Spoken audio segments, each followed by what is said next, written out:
Hello everyone, this is Vivek and welcome back to temperament of traders. तो देखेंगे market कल का जो एक स्विंग क्रिएट हुआ था सेकेंड हाफ में, मार्केट इसी के बीच में आज ओपन हुआ और यहाँ पे स्विंगी नेचर शो किया। 11 बजे तक देखेंगे मार्केट यहाँ पे एक साइडवेज जोन में ट्रेवल कर रहा था जो कल का स्विंग था, और जो कल का क्लोजिंग मिला था हमें यहीं पे इंट्राडे आज रेजिस्टेंस भी क्रिएट हुआ था।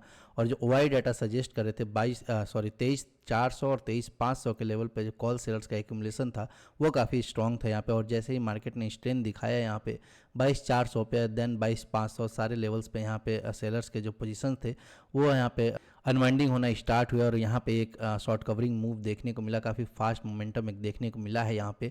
और उसके बाद से देखेंगे मार्केट यहाँ पे कंटिन्यूअस रैली करता गया। सो यहाँ पे आज बहुत दिनों बाद एक स्ट्रॉन्ग बाइंग देखने को मिला, और ये चीज़ हमने पहले ही मेंशन किया था कि मार्केट अभी स्टेबल हो रहा है। विक्स एक बार स्टेबल हो जाए उसके बाद से जो ओआई डाटा बिल्डअप रहेगा वहाँ से हमें इन्फॉर्मेशन मिल सकती है कि कहाँ पे एक्यूमुलेशन जोन क्रिएट हो रहा है। अगर वो लेवल्स ब्रेक होते हैं इंट्राडे में तो वहाँ पे हमें अच्छे मूव्स देखने को मिलेंगे।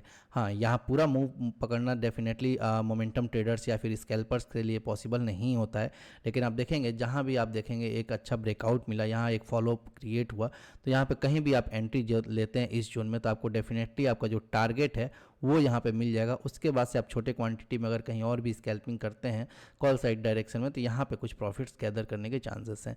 लेकिन कई बार क्या होता है, लोग फोमो में यहाँ पे फिर से एंटीसिपेशन ट्रेड लेने जाते हैं पुट साइड, और वहाँ पे फिर वो लॉसेस करते हैं, क्योंकि बार बार अगर आप पुट साइड एंट्री लेंगे तो यहाँ पे बार बार आपको लॉसेस में कन्वर्ट होगा, क्योंकि देखेंगे जो प्रीमियम है वो यहाँ पे कुछ भी स्ट्रेंथ शो नहीं कर रहा था पुट के। तो ऐसा हमें पहले से प्रेडिक्ट नहीं करना चाहिए कि मार्केट कंटिन्यूसली आ गया तो यहाँ से फिर से रिवर्स हो जाएगा। ऐसे में जो लोग भी प्रेडिक्शन में पुट बाई करते हैं यहाँ पे फिर वो कई बार लॉसेस कन्वर्ट होते हैं, क्योंकि यहाँ पे एंटिसिपेट करते हैं कि मार्केट यहाँ से फिर से रिवर्स होगा या फिर प्रॉफिट बुकिंग होगा एक्सपायरी डे के दिन।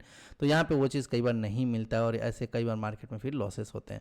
सो ये चीज़ हमें हमेशा इंपॉर्टेंट रखना है कि अगर हम एक कॉन्सेप्ट पे वर्क करें तो उसी कॉन्सेप्ट पे वर्क करें। फिर हम बार बार अगर अपना कॉन्सेप्ट चेंज करेंगे, बार बार बीच में कोई और मेथड यहाँ पे अडॉप्ट करेंगे तो वहाँ फिर कन्फ्यूजन के चांसेस काफ़ी ज़्यादा रहते हैं। तो इसीलिए अभी कन्फ्यूजन अवॉइड करना चाहिए। अगर आप मोमेंटम ट्रेड्स पे फोकस कर रहे हैं तो आपका फोकस केवल ये रहना चाहिए कि मोमेंटम ट्रेड्स कहाँ जनरेट हो रहा है।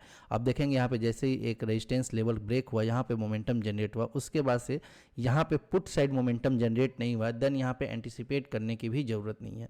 अगर सपोज यहाँ पे ये स्विंग ब्रेक होता है इंट्राडे के अंदर, देन हो सकता था पुट साइड कुछ यहाँ पे जब एसएल करते बायर्स के वहाँ पे मैं पुट साइड ट्रेड मिलता, लेकिन यहाँ पे जो लोग भी एंटिसिपेशन में फिर बाइंग करते हैं पुट का फिर यहाँ पे लॉसेस में कन्वर्ट होता है। तो ये चीज़ से थोड़ा अवॉइड करना है, एंटिसिपेट नहीं करना है, जो मार्केट को फॉलो करना है सिंपली। और मार्केट को फॉलो करते हुए अगर आप छोटे रिस्क में भी बाद में भी पोजीशंस बनाएंगे तो कहीं भी वो पॉइंट कैप्चर करने के चांसेस हैं। सो यहाँ पे अगर डेली कैंडल की बात करें यहाँ पे तो आप देख सकते हैं जो एक फॉल हुआ था न्यूज़ के चलते, जहाँ से एक स्विंग क्रिएट हुआ था, सेकेंड टॉप यहाँ पे बना था और वहाँ से फिर से मार्केट न्यूज़ के चलते कुछ नीचे गिरा था। मार्केट कंप्लीटली रिकवर कर चुका है और उस लेवल को ब्रेक कर चुका है। सो अभी मार्केट स्टेबल जोन की तरफ प्रोसीड कर रहा है।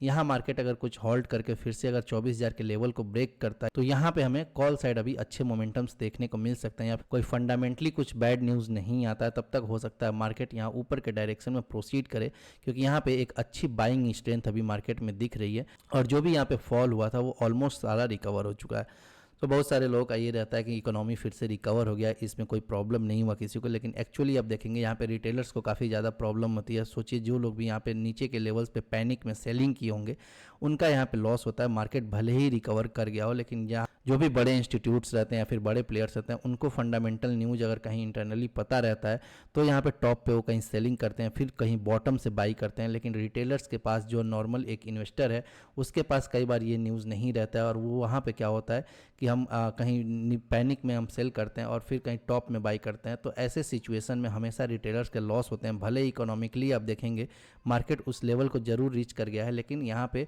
बहुत सारे लोगों का इस फ्लक्चुएशन में फिर लॉस होता है। जब भी फंडामेंटली मार्केट में जब इतना ज़्यादा फ्लक्चुएशन हो तो यहाँ पे डेफिनेटली रिटेलर्स को प्रॉब्लम होती है और वहाँ पे लॉसेस करने के चांसेस काफ़ी ज़्यादा रहते हैं। लेकिन आई होप अभी मार्केट यहाँ से थोड़ा स्टेबल मूव करे और ऊपर के डायरेक्शन में जो अभी प्रोसीड हो रहा है आने वाले टाइम में हो सकता है अभी ऊपर के लेवल को मार्केट टच करे और यहाँ से अगर मार्केट निकलता है देन डेफिनेटली टुवर्ड्स यहाँ पे 25,000 जो हमारा एक मेजर रेजिस्टेंस है उसके तरफ मार्केट फिर प्रोसीड करेगा। सेंसेक्स में भी देखेंगे सिमिलर यहाँ पे स्टोरी रहा, आप देख सकते हैं जैसे ही मार्केट ने कंसोलिडेशन लेवल यहाँ ब्रेक किया, जो कल का क्लोजिंग लेवल भी था और आज इंट्राडे में जो रेजिस्टेंस क्रिएट हुआ था 77,100 के पास से, मार्केट जैसे यहाँ पे ब्रेक किया एक बहुत ही अच्छा यहाँ पे मोमेंटम देखने को मिला है और उसके बाद से आप देखेंगे मार्केट कंटिन्यूसली प्रोसीड किया। देन डेफिनेटली यहाँ पे बॉटम टू टॉप कैच करना किसी के लिए पॉसिबल नहीं होता है कि किसी को इतना पता नहीं रहता कि मार्केट यहाँ पे इतना जाएगा, लेकिन फिर भी हम मार्केट को फॉलो करेंगे तो डेफिनेटली जहाँ पे हमें अपना टारगेट मिल रहा है वहाँ पे वो चीज़ बुक कर सकते हैं और वहाँ हम प्रॉफिट गैदर कर सकते हैं।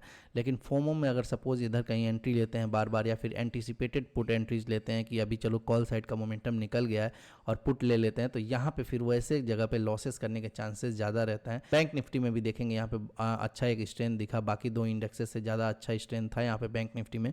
इनिशियल आवर में ही देखेंगे यहाँ पे एक अच्छा मोमेंटम जनरेट हुआ था, यहाँ एक अच्छा टारगेट मिला होगा।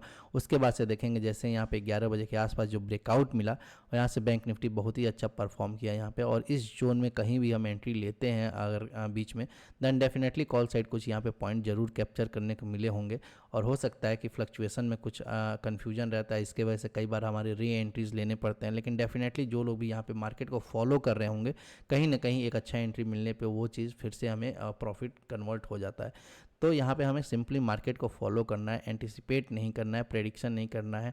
मार्केट यहाँ पे देखेंगे यहाँ पे हॉल्ट कर रहा है, फिर से अगर मार्केट कंटिन्यू करता है तो ज़्यादा हमें क्वेश्चन नहीं करना है कि मार्केट फिर से यहाँ पे रिवर्स करेगा। जब तक मार्केट रिवर्स नहीं करता है, कुछ प्रॉफिट बुकिंग नहीं आता है, सामने से मोमेंटम नहीं क्रिएट होता, तब तक ये चीज़ हम एंटिसिपेट नहीं करेंगे। और अगर ऊपर के साइड मार्केट कंटिन्यू करता है देन हम ऊपर के साइड ही अभी ट्रेड प्लान करेंगे। सो जैसा मार्केट अभी बिहेव करेगा उसी को फॉलो करना है सिंपली। अगर नो ट्रेडिंग जोन में मार्केट आता है कहीं पे, इन केस अगर मार्केट सपोज छोटे रेंज में ट्रैवल करता है, इनसाइड कैंडल क्रिएट करता है, उस केस में यहाँ पे हम ऑप्शन बाइंग थोड़ा अवॉइड करेंगे और फ्रेश लेवल ब्रेक होने का वेट करेंगे। जैसे फ्रेश लेवल ब्रेक होंगे वहाँ पे हम ट्रेड फिर प्लान कर सकते हैं। सो आई होप ये वीडियो आपको अच्छा लगा होगा। वीडियो अच्छा लगा तो please like the video, channel पर हैं तो please subscribe the channel. Thank you.